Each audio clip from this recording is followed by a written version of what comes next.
하나님께서 우리를 부르십니다. 이제 마음과 뜻과 정성을 모아 대림절 둘째 주일 예배로 나아가겠습니다. 기도하겠습니다. 오직 나는 주의 풍성한 사랑을 힘입어 주의 집에 들어가 주를 경외함으로 성전을 향하여 예배하리이다. 주의 이름을 사랑하는 자들은 주를 즐거워하리이다. 하나님은 영이시니 예배하는 자가 영과 진리로 예배할지니라. 아멘. 사랑의 왕으로 이 땅에 오신 주님을 기다리는 대림절 둘째 주일에 사랑에 타는 목마름으로 주님을 기다리며 예배하게 하심을 감사합니다. 주님, 이 시간 우리 가운데 오셔서 사랑으로 충만하게 하옵소서. 예배 중에 경험하고 깨닫는 주님의 사랑이 삶의 무기가 되고 전신갑주가 되어 사랑의 용사로 일어서게 하소서. 마음과 정성을 다한 우리의 예배를 오직 주님 홀로 영광 받아주시기를 예수님 이름으로 기원하옵나이다. 아멘. 찬송가 105장을 함께 찬송하겠습니다. 105장 찬송입니다. 오랫동안 기다리던 주님 강림하셔서 죄에 매인 백성들을 자유 얻게 하시네. 주는 우리 소망이요 힘과 위로 되시니 오래 기다리던 백성 많은 복을 받겠네. 모든 백성 구하려고 임금으로 오시니 영원토록 우리들을 친히 다스리시네. 죄로 상한 우리 마음 은혜로써 고치고 주의 빛난 보좌 앞에 이르도록 하소서. 아멘.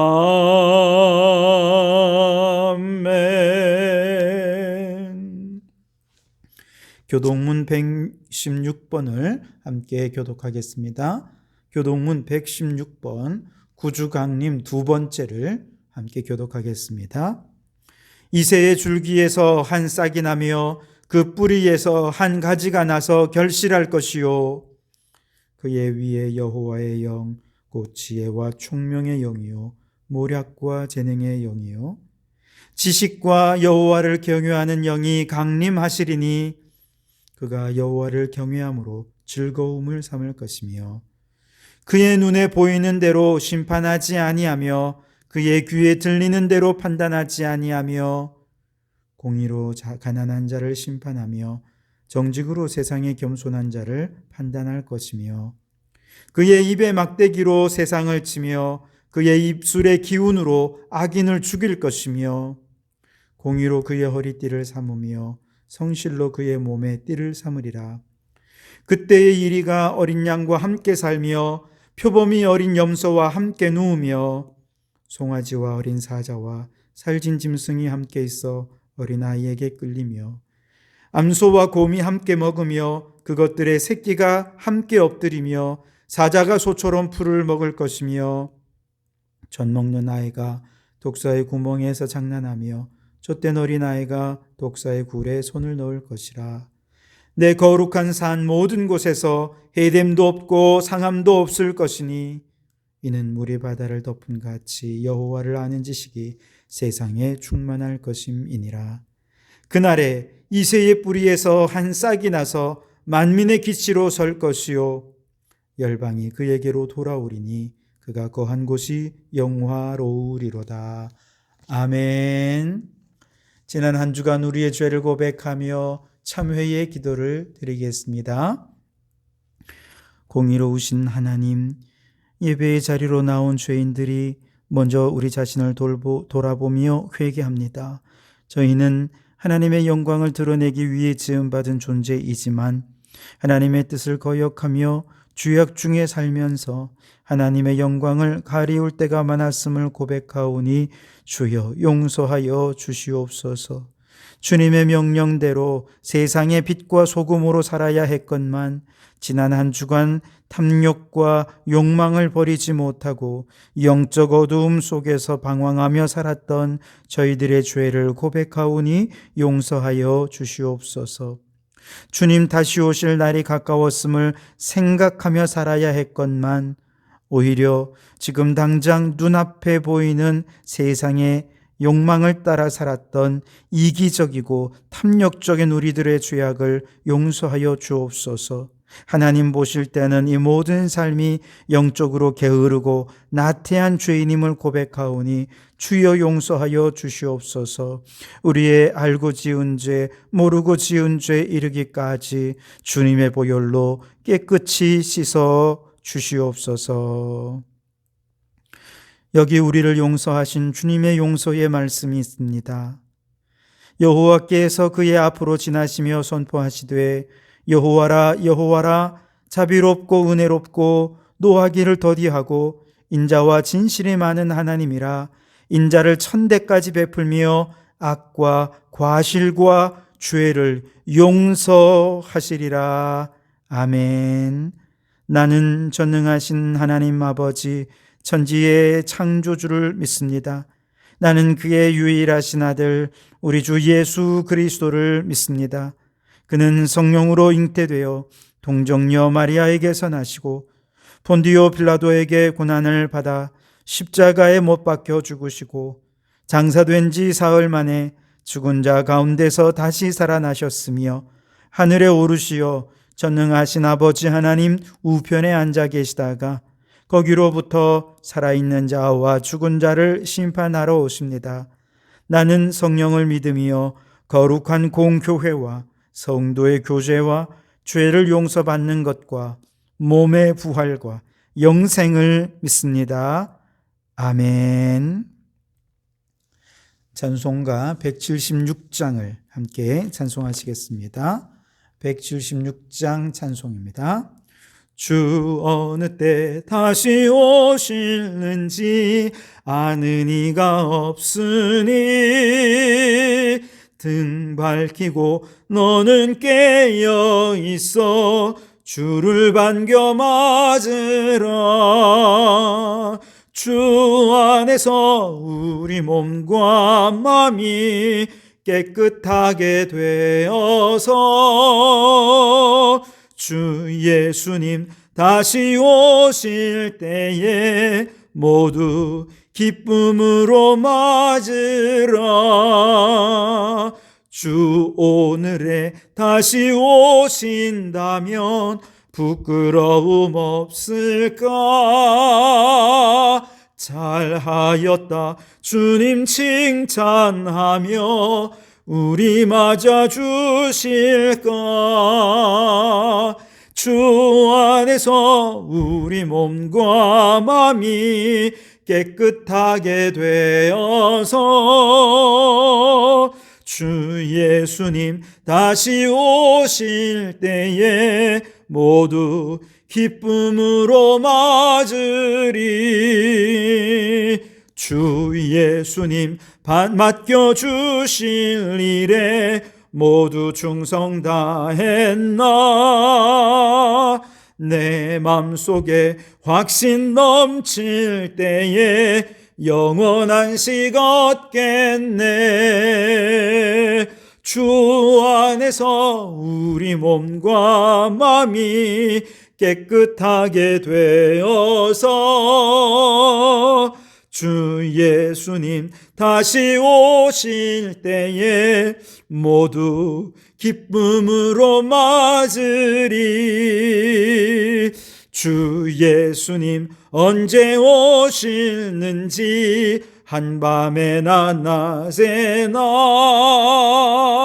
늘 깨어서 주님 맞는 성도 주의 영광 보겠네. 주 안에서 우리 몸과 마음이 깨끗하게 되어서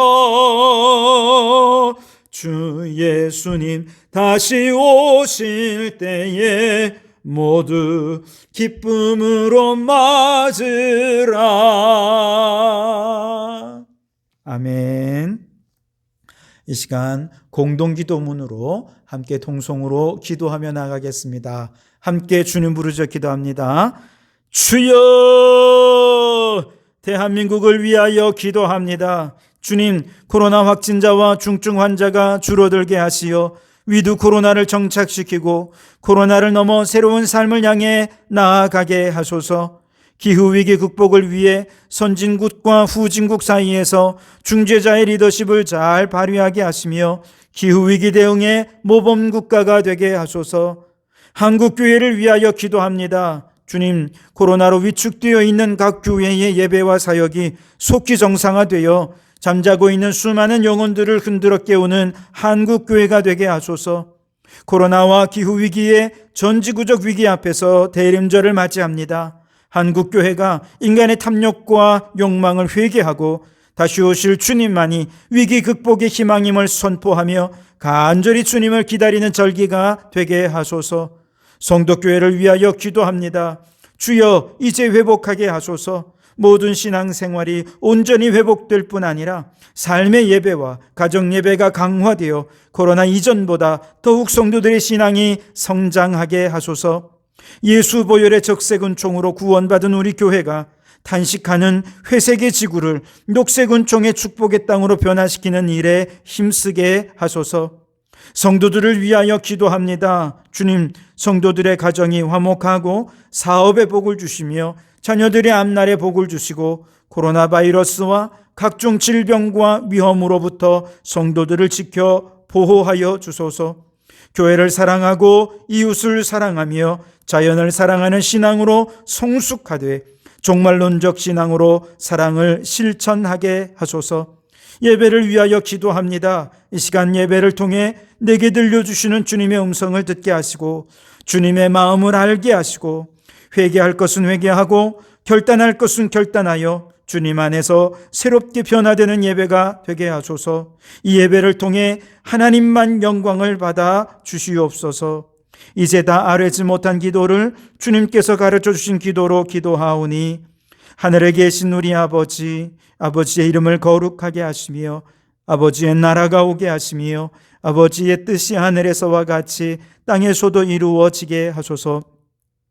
오늘 우리에게 일용할 양식을 주시고 우리가 우리에게 잘못한 사람을 용서하여 준 것 같이 우리 죄를 용서하여 주시고 우리를 시험에 빠지지 않게 하시고 악에서 구하소서. 나라와 권능과 영광이 영원히 아버지의 것입니다. 아멘. 오늘 이 시간 우리에게 주시는 하나님의 말씀은 아모스서 말씀입니다. 아모스서 5장 4절에서 6절 그리고 24절 말씀을 함께 읽도록 하겠습니다. 먼저 5장 4절에서 6절까지의 말씀입니다. 여호와께서 이스라엘 족속에게 이와 같이 말씀하시기를 너희는 나를 찾으라 그리하면 살리라. 베델을 찾지 말며 길갈로 들어가지 말며 부엘세바로도 나아가지 말라. 길갈은 반드시 사로잡히겠고 베델은 비참하게 될 것임이라 하셨나니 너희는 여호와를 찾으라 그리하면 살리라. 그렇지 않으면 그가 불같이 요셉의 집에 임하여 멸하시리니 베델에서 그 불들을 끌 자가 없으리라. 아멘. 5장 24절 한 절 말씀 함께 읽겠습니다. 오직 정의를 물같이 공의를 마르지 않는 강같이 흐르게 할지어다. 아멘. 오늘은 이 말씀으로 경계를 허문 사람 아모스라고 하는 제목으로 함께 은혜를 나누고자 합니다.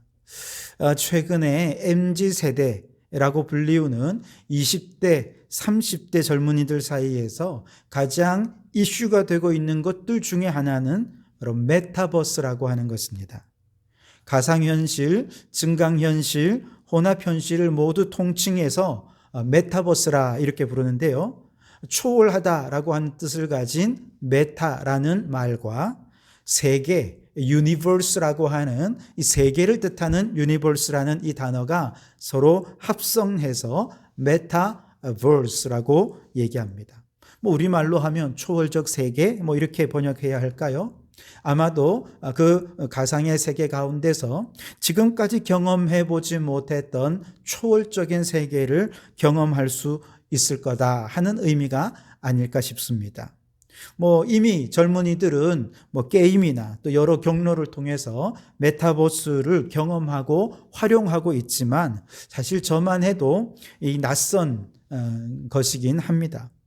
그런데 코로나19가 되면서 이 메타버스라고 하는 것이 아주 급속도로 우리의 일상의 삶에 파고들기 시작했습니다.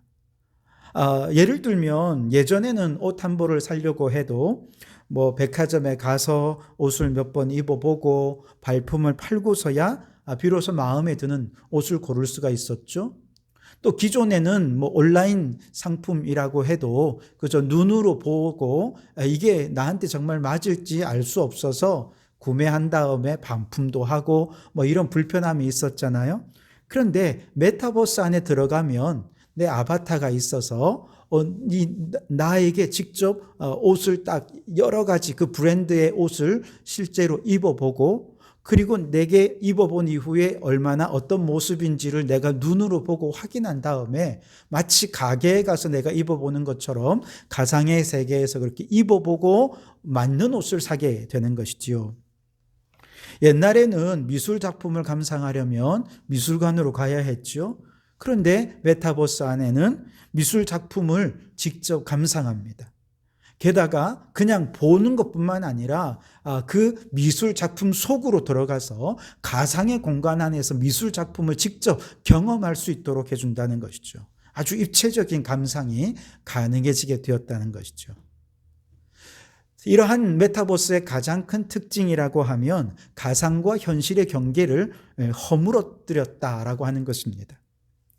과거에는 가상의 세계는 이제 컴퓨터가 객관적으로 이렇게 앞에 있고, 그리고 이제 우리는 마우스나 키보드를 조작해서 그 속으로 이제 들어가서 기껏 하는 것이 정보를 이제 서핑하는 수준이었죠. 그런데 이것을 이제 애플사에서 아이폰을 만들면서 키보드 또 이 마우스 같은 둘 사이의 경계를 그만큼 앞당겨서 이제 이 가상의 세계가 우리 손 위에 올라와 있게 했습니다.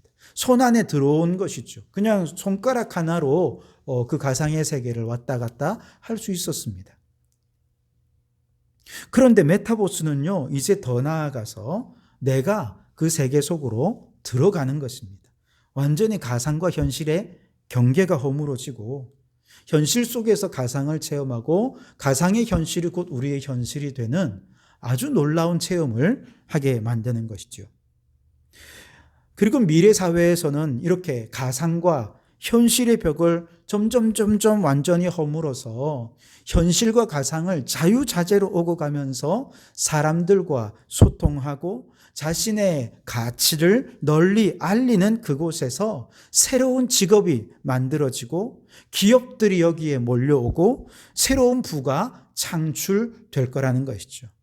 그리고 그것은 먼 미래의 일이 아니라 이미 메타버스를 통해서 엄청난 수익을 창출하는 사람들이 꾸준히 늘어나고 있고 수많은 기업들이 메타버스 안으로 들어가고 있어요. 그래서 내년에는 거의 조 단위로 그 경제 규모가 커지게 될 거라는 전망입니다.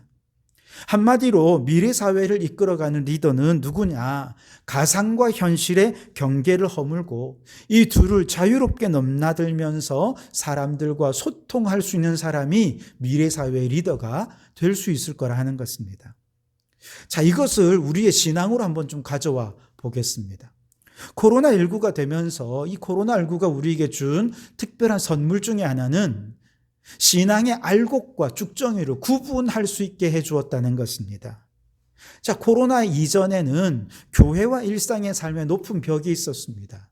그래서 일상의 삶을 어떻게 살았든지 그저 교회 나와서 열심히 예배도 드리고 신앙생활을 하면 저 사람 참 신앙생활 잘한다. 믿음이 참 좋은가 보다. 이렇게 생각을 했어요.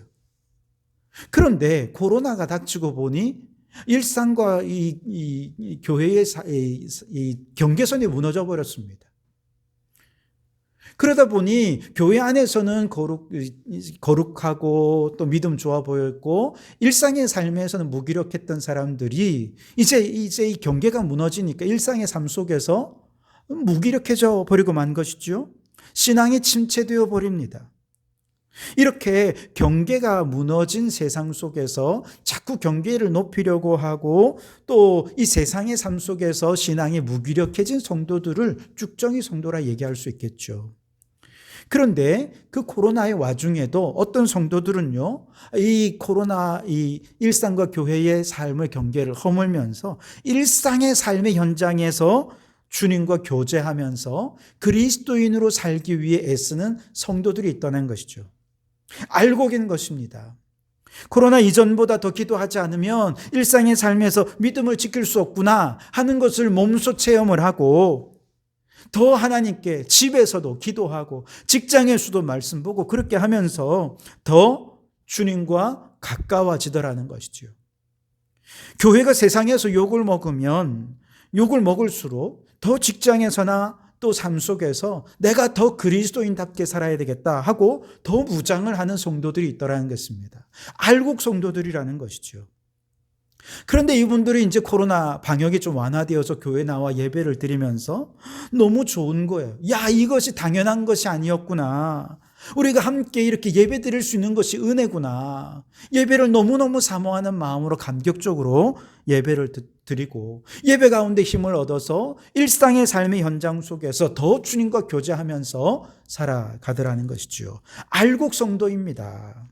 교회와 일상, 신앙과 삶의 경계가 허물어지고 모든 일상의 삶 속에서 주님과 동행하면서 비록 우리가 몸은 이 땅에 살지만 저 영원한 하나님의 나라를 추구하는 초월적인 세계를 살아가는 성도. 그래서 하나님의 나라와 세상 나라를 서로 자유스럽게 왔다 갔다 하면서 이 땅 가운데 하나님의 나라를 심어가는 성도들을 우리는 알곡 성도라 이렇게 얘기하는 것이죠. 요즘 매주 수요일마다 예수님과 동행하는 사람이라는 주제로 시리즈 설교를 하고 있거든요.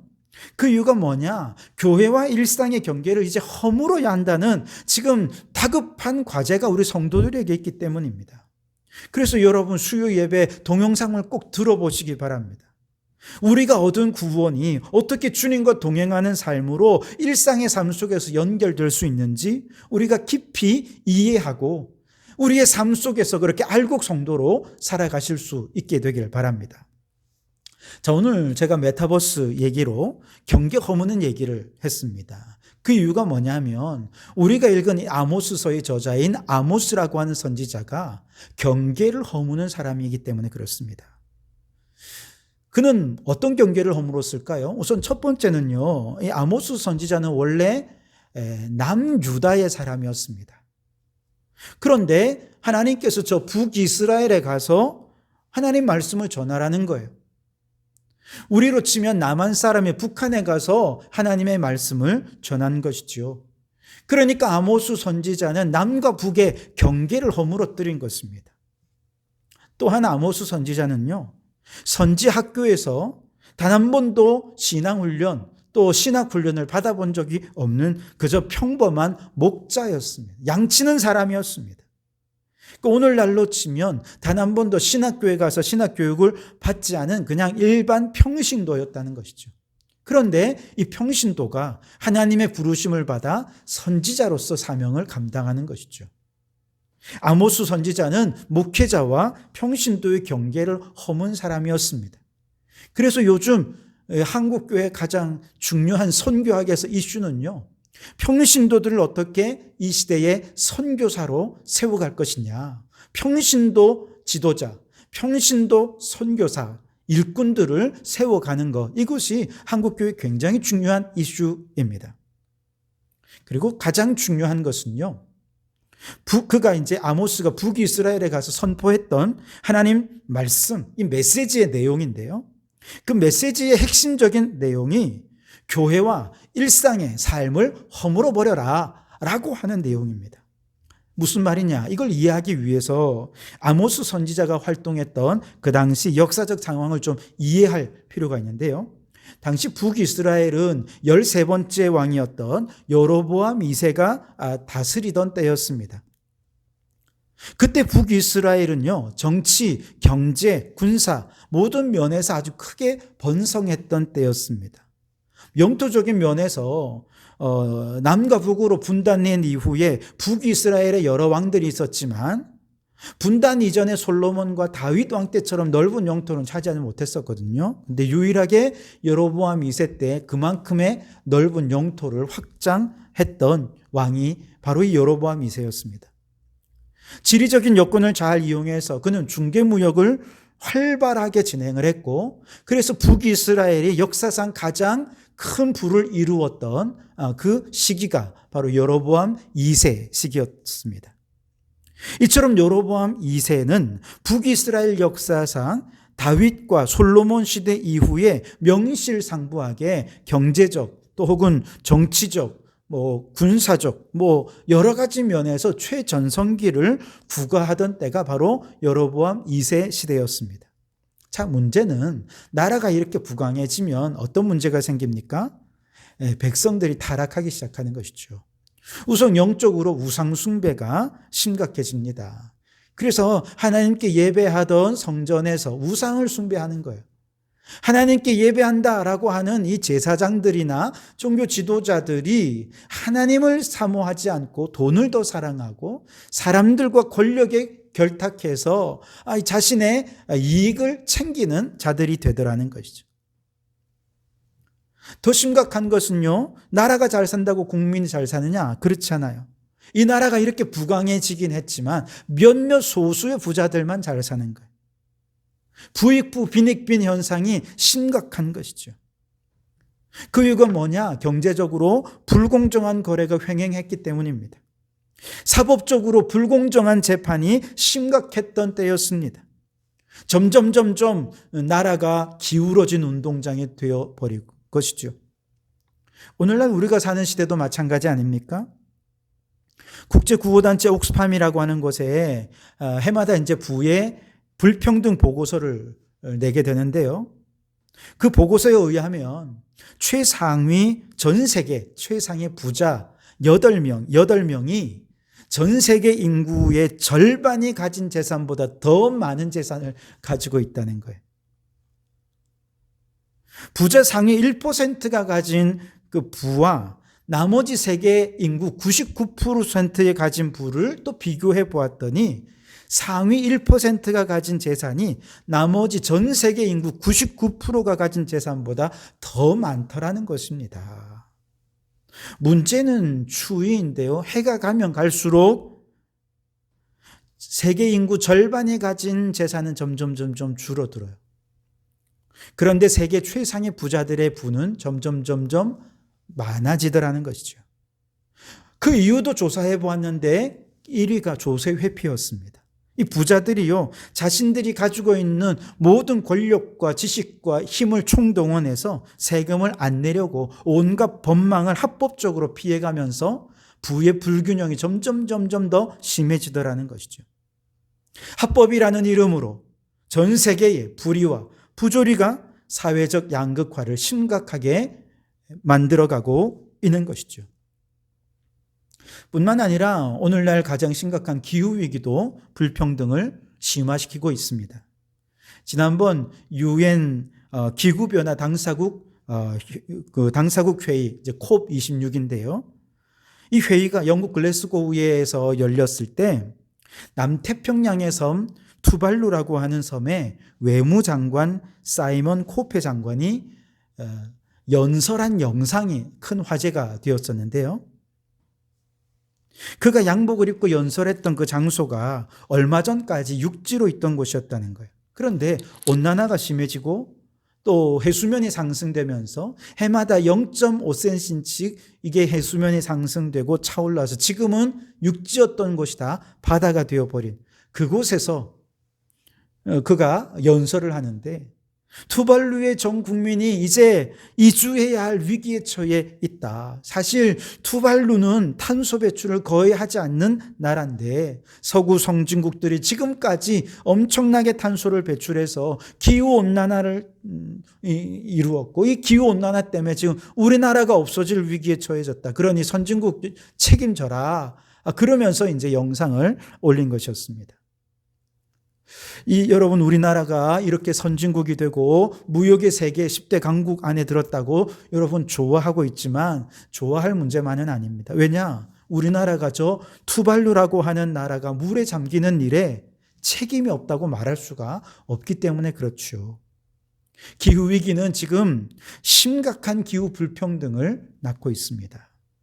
아모스 시대도 그랬다는 거예요. 가진 자들은 온갖 불평등한 방식으로 더 많은 재산을 가지고 자기들만의 성을 쌓아서 샴페인을 터뜨리고 있었지만 그 이면에는 탄식하는 가난하고 소외된 사람들이 있더라는 것이죠. 자, 이렇게 나라가 기울어지고 불평등해졌다 하더라도, 또 타락했다 하더라도 종교 지도자들이, 성도들이, 교회가 좀 깨어 있으면 그나마 희망은 있지요. 그런데 북이스라엘은 그러지 못했어요. 제사장들도 타락했고 선지자들도 뇌물을 받고 돈에 눈이 멀어버린 상황이 되어버렸습니다. 오죽했으면 저 남유다에서 양을 치고 있던 아모스를 북이스라엘까지 데려와서 하나님의 심판의 메시지를 전해야 했을까요? 아모스가 북이스라엘 올라가서 전한 내용은 한마디로 하나님의 심판이 임박했다는 것입니다. 그래서 1장부터 9장까지 전체 내용에서 그냥 계속해서 반복되는 내용이 하나님의 심판이에요. 남유다의 심판, 북이스라엘의 심판, 주변 6개 국가들의 심판, 그 심판이 있을 것에 대한 하나님의 환상들을 보고 그 환상을 보면서 안타까운 마음으로 백성들을 위해 중보하며 기도하고 애가를 지어 부르고 그렇게 일어나 심판을 외치게 됩니다. 그리고 그 와중에 오늘 본문 말씀에서 이 백성들에게 회개를 촉구하는 거예요. 오늘 4절에 보시면 여호와께서 이스라엘 족속에게 이와 같이 말씀하시기를 너희는 나를 찾으라 그리하면 살리라. 회개하라는 거예요. 여호와께로 돌아오라는 것입니다. 6절 말씀에도 너희는 여호와를 찾으라 그리하면 살리라. 2번씩이나 지금 여호와를 찾으라고 얘기하고 있는 것은요, 그만큼 북이스라엘을 향한 하나님의 심판이 임박했다라고 하는 것을 얘기해 주고 있는 것이죠. 실제로 여로보암 2세 이후에 그가 죽고 이어지는 왕정에서는 이 왕궁의 암살과 살해의 피바람이 몰아쳐서 어떤 때는 6개월 만에, 어떤 때는 3개월 만에, 심지어 한 달 만에 왕이 바뀌기도 하다가 결국 그 나라 얼마 못 가 망해버리고 말았습니다. 그만큼 아모스 선지자의 외침은 다급했던 것이죠. 우리는 보통 여호와를 찾으라 라고 말하면 그 의미를 어떻게 이해합니까? 예배를 회복하고 기도를 회복하고 교회에 나와서 더 자주 모이기에 힘쓰고 성도의 교제를 나누라, 뭐 이런 의미로 이해하지 않습니까? 물론 이것은 너무 당연한 것이고 가장 기본적으로 우리가 하나님을 찾는 방법입니다. 당연히 그래야 합니다. 그런데 아모스 시대는 교회가 타락해버렸습니다. 지도자들이 타락했어요. 모든 예배가 하나님 받으시기에 가증한 예배가 되어버렸습니다. 하나님께서는 기도해도 안 받으시겠다고 얘기하고 있습니다. 그러니 예배를 한들, 기도를 드린들, 또 성전에 나간들 여호와를 찾을 수가 있겠습니까? 아니요. 그럴 수가 없습니다. 그래서 아모스 선지자가 외치는 거예요. 5절 말씀해 보시면 베델을 찾지 말며 길갈로도 들어가지 말며 부엘세바로도 나아가지 말라, 그렇게 얘기하고 있습니다. 베델은 뭐 하는 곳이냐? 북이스라엘에서 성전이 있는 곳입니다. 남유다에는 예루살렘 성전이 있죠. 북이스라엘은 베델에 산당을 지어놓고 여기 하나님이 있다. 거기서 하나님께 제사를 했던 것인데 지금은 하나님께 대한 제사가 다 타락해버렸습니다. 우상을 숭배해버리고 있습니다. 길갈도 마찬가지예요. 길갈로도 가지 말라 그랬는데 길갈에도 우상 숭배가 가득해져 버렸습니다. 부엘세바로도 가지 말라는 얘기는 부엘세바는 저 남유다 중에서도 가장 남쪽이거든요. 그래서 이스라엘 전체 영토를 얘기할 때 북쪽의 단에서부터 남쪽의 부엘세바까지 그러면 전 영토를 다 의미하는 거예요. 그래서 부엘세바로 가지 말라는 얘기는 이스라엘 그 어디에서도 하나님을 찾을 수 없을 거라는 얘기입니다. 아니 그러면 어떻게 하나님을 찾을 수 있습니까? 오늘 14절에 너희는 살려면 선을 구하고 악을 구하지 말지어다 그랬어요. 15절 말씀에 너희는 악을 미워하고 선을 사랑하며 성문에서 정의를 세울지어다 그랬습니다. 아모스 선지자가 어떻게 하면 하나님을 찾고 만날 수 있느냐? 방법이 뭐냐? 교회에 가서도 할 수 없고 예배를 드려도 하나님을 찾을 수 없는 정말로 타락해버린 시대라고 한다면 하나님을 찾는 방식은 오직 한 가지라는 거예요. 모든 예배가 무너진 상황 속에서 성전이 타락한 그 상황 속에서 지금 할 수 있는 것은 이제 교회와 일상의 삶을 경계를 무너뜨리는 것입니다. 신앙과 삶의 경계를 무너뜨리고 모든 일상의 삶 속에서 선을 구하고 악을 미워하는 것이죠. 이 세상이 타락하고 부정의로 가득하고 불의한 이 세상 속에서 아무리 교회 가서 예배를 드린다 한들 하나님이 그거 안 받으신다는 것이죠. 그래서 일상의 삶 속에서 부조리와 불의를 없애고 정의를 세우라는 것. 너희는 성문에서 정의를 세울지어다. 이것이 여호와를 찾는 유일한 길이라는 것이죠. 일상의 모든 삶 속에서 정의를 세우는 삶이야말로 하나님께 온전히 드려지는 삶의 예배라는 것이죠. 영적 제사라는 것입니다. 그러면서 유명한 24절의 말씀이 등장을 하죠. 오직 정의를 물같이 공의를 마르지 않는 강같이 흐르게 할지어다. 이것이 여호와를 찾는 유일한 방식이라는 것이죠. 어떻게 이 나라 안에 정의를 물같이 공의를 강같이 흐르게 할 수 있느냐? 교회에 갇혀있던 신앙 벗어나 경계를 허물고 삶의 한복판에서 예배를 드리는 것이죠. 모든 불의와 부정의로 가득한 그 세상 가운데서 하나님의 백성다운 삶으로 빛이 되고 소금이 되는 삶으로 그 속에서 하나님을 예배하는 삶을 살아갈 때 하나님께서 그곳에서 만나주겠다는 것입니다.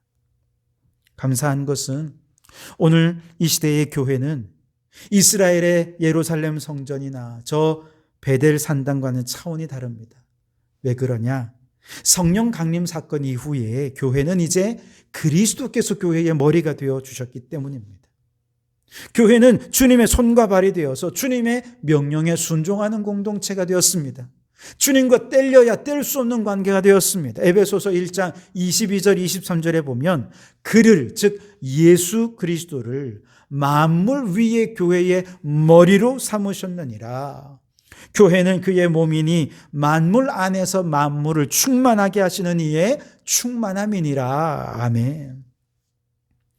오늘날 교회는 교회의 머리 되신 예수 그리스도의 명령을 받아서 교회와 세상의 경계를 허물고 이제 만물 안으로 들어가라는 거예요. 그래서 만물 안에서 즉 세상 한복판에서 거룩한 삶으로 혹은 빛과 소금의 사명을 감당하면서 우리의 가정에, 우리의 직장에, 우리의 모든 삶 속에서 하나님께서 친히 다스리시는 공의롭고 정의로운 그런 하나님의 나라를 이루는 것, 이것이 바로 교회라고 하는 것이죠. 만물 안에서 만물을 충만하게 하시는 충만, 온 땅에 그리스도의 다스리신 하나님의 정의와 공의가 강같이 물같이 흐르게 하는 이것이 교회가 할 일이라는 것이죠. 그렇다면 우리가 모여야 하는 이유는 무엇입니까? 안 모여도 된다는 것이 아닙니다. 우리가 모여야 하는 이유는 세상으로 보냄받기 위해서입니다. 모인 성도들은 그리스도의 군사로 훈련합니다. 전신갑주로 무장하는 것이지요. 그래서 구원의 투구를 쓰고 의의 중배를 붙이고 진리의 허리띠를 띠고 또 복음에 준비한 신발을 신고 믿음의 방패를 가지고 성령의 검곧 하나님의 말씀을 가지어서 전신갑주로 무장한 다음에 세상으로 나가는 것이죠. 에베소서 2장에서 우리는 허물과 죄로 죽었던 우리들이 아닙니까? 그런데 그리스도께서 그 은혜로 우리를 살려주신 이 놀라운 축복을 선물로 주신 이유가 뭐냐? 우리를 한 새 사람으로 새로운 존재로 창조해 주신 이유가 뭐냐? 우리는 그가 만드신 바라 그리스도 예수 안에서 선한 일을 위하여 지으심을 받은 자니 그랬습니다. 우리가 그리스도인으로 새 창조, 거듭나게 된 이유, 선한 일을 위해서라는 거예요. 오늘 아모스 선지자도 세상 속에서 선을 행하고 악을 비워하는 것이 여호와를 찾는 길이라 말씀하셨습니다. 같은 맥락인 것이죠. 선을 행하는 일이 무엇입니까? 불의와 불공정으로 양극화된 세상 속에서 부익부, 빈익빈이 극단화되는 이 시대 속에서 우리 성도들, 가난한 자, 병든 자, 희생된 자들, 아파하고 탄식하는 저 피조물 등에 이르기까지 모든 불평등과 또 모든 이 사회 부조리 속에서 희생하는 사람들, 약자들의 위로자가 되고 그들의 편이 되어주고 그들의 눈물을 닦아주는 자들이 되고 그들의 곁에서 힘이 되어주는 거라는 것이죠. 그래서 공의를 강같이 흐르게 하라 할 때 이 공의라는 말은 공감하라는 것입니다. 이웃이 이 불평등하고 불공정한 사회 구조 속의 문제로 인해 눈물을 흘리고 있습니까? 탄식하고 있습니까? 그러면 아이고 나는 희생되지 않아서 다행이야. 하나님께 감사기도 드리지 말고 일어나서 그의 곁에 가서 함께 눈물 흘리라는 것입니다. 나도 언제 그 희생자가 될 수 있을지 알지 못하는 일이 아닙니까? 공감하며 눈물을 닦아주는 게 공의라는 것이지요. 인간과 자연 사이에도 이렇게 불평등이 심화되어 기후위기가 온 것 아닙니까? 불공정하고 기울어진 운동장에서 언제나 피해만 당하던 저 탄식하는 피조물들의 편이 되어주라는 거예요. 인간의 편에 서지 말고 자연의 편이 되어주라는 것입니다. 학대당하는 동물의 편에 서주고 돈 때문에 뿌리 뽑혀 나가는 숲의 나무들의 편에 서 있어 주라는 것입니다. 여러분, 아모스 선지자의 이 외침은 경계를 허물고 삶의 현장에서 진짜 예수님과 동행하는 알곡 신앙이 되라는 것이죠. 무능력한 신앙으로 살지 말고 이제 세상 한복판에서 빛을 발하는 능력 있는 그리스도인으로 살아가라는 것입니다. 이 일을 위해서 우리는 주일날 함께 모여 힘을 얻고 세상으로 파송하는 것이죠. 내가 복을 얻고 그저 어떻게든 위로받고 좀 마음의 평안을 얻기 위해 우리가 모이는 것 아니라는 것이죠. 세상에 나가서 영적으로 싸울 힘을 얻기 위해 우리는 주님 앞에 모이는 것입니다. 그러므로 여러분, 세상은 가상과 현실의 벽을 허물고 새로운 미래를 만들어가고 있는 현실을 우리가 살아가고 있죠. 그렇다면 우리 성도들도 벽을 허물어야 됩니다. 어떤 벽을? 교회와 일상, 신앙과 삶의 이 경계를 허물어뜨려야 됩니다. 세상 사람들이 경계를 허무는 이유는 한 가지예요. 돈 벌기 위해서입니다. 그러나 우리 성도들이 이렇게 경계를 허무는 이유는 일상의 매 순간 주님과 동행하며 마귀들과 맞서 싸워서 하나님의 나라를 이 땅에 건설하기 위해서입니다. 모든 불의와 부정의를 없애고 공의를 강같이 정의를 하수같이 흐르게 하는 이것을 위해서 우리가 경계를 허물어야 한다는 것이지요. 벽을 허물고 하나님의 사명을 힘있게 감당하는, 그래서 우리 모든 성도들이 이 세상 한복판에서 능력 있게 세상에 빛을 비추고 세상에 부패한 것을 막아주는 소금처럼 되어서 미래에 정말 이 세상을 선한 영향력을 끼치는 그러한 우리 성도들이 되실 수 있게 되기를 주님의 이름으로 축원합니다. 기도하시겠습니다. 오 하나님, 경계를 허문 사람 아모스의 외침을 따라 교회와 일상, 신앙과 삶의 경계를 허무는 저희들 되게 해 주옵소서. 우리가 이렇게 모이는 이유는 흩어지기 위해서입니다. 모여서 그리스도의 군사로 훈련받고 흩어져서 불평등과 양극화가 심각해지는 세상 속에서 고통당하는 사람, 탄식하는 피조물들의 편이 되어 하나님의 나라를 이루기 위해 영적 싸움을 싸우는 능력 있는 그리스도인들이 되게 해 주옵소서. 예수님 이름으로 기도드립니다. 아멘. 찬송가 502장 함께 1절과 4절을 찬송하시면서 준비한 예물을 드리시겠습니다. 빛의 사자들이여 어서 가서 어둠을 물리치고 주의 진리 모르는 백성에게 복음의 빛 비춰라. 빛의 사자들이여 복음의 빛 비춰라.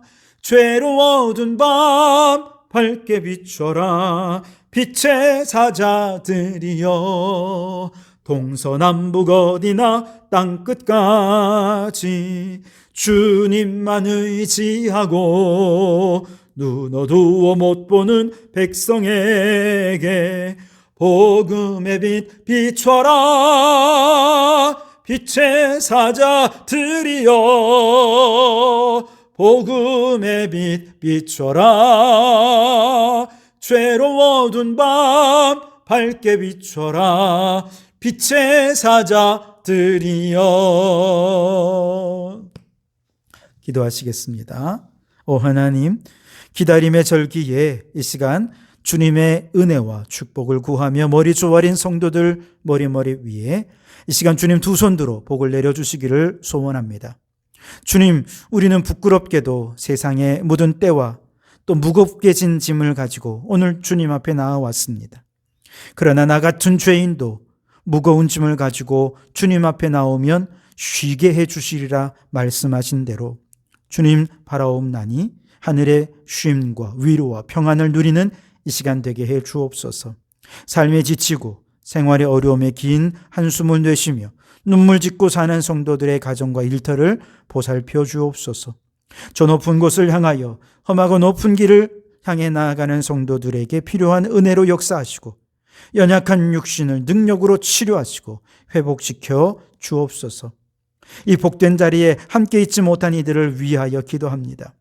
코로나로 인해 가정에서 예배를 드리는 성도들, 추운 날씨에 객지에 나가 외로이 생활하는 이들, 외국에 살며 가정과 교회를 그리워하는 이들, 병상의 환자들, 어디 있든 눈동자같이 보호하시고 형통하게 하시며 치유와 회복과 은혜와 평강을 더하여 주옵소서. 모든 경계와 담이 허물어지는 시대 속에서 우리의 자녀들이 편견과 고정관념의 담을 허물고 새로운 미래를 개척하는 자녀들이 되게 하시고 신앙적으로도 신앙과 삶의 경계를 허물고 예수 이름으로 세상을 아름답게 변화시켜가는 자들이 되게 하옵소서.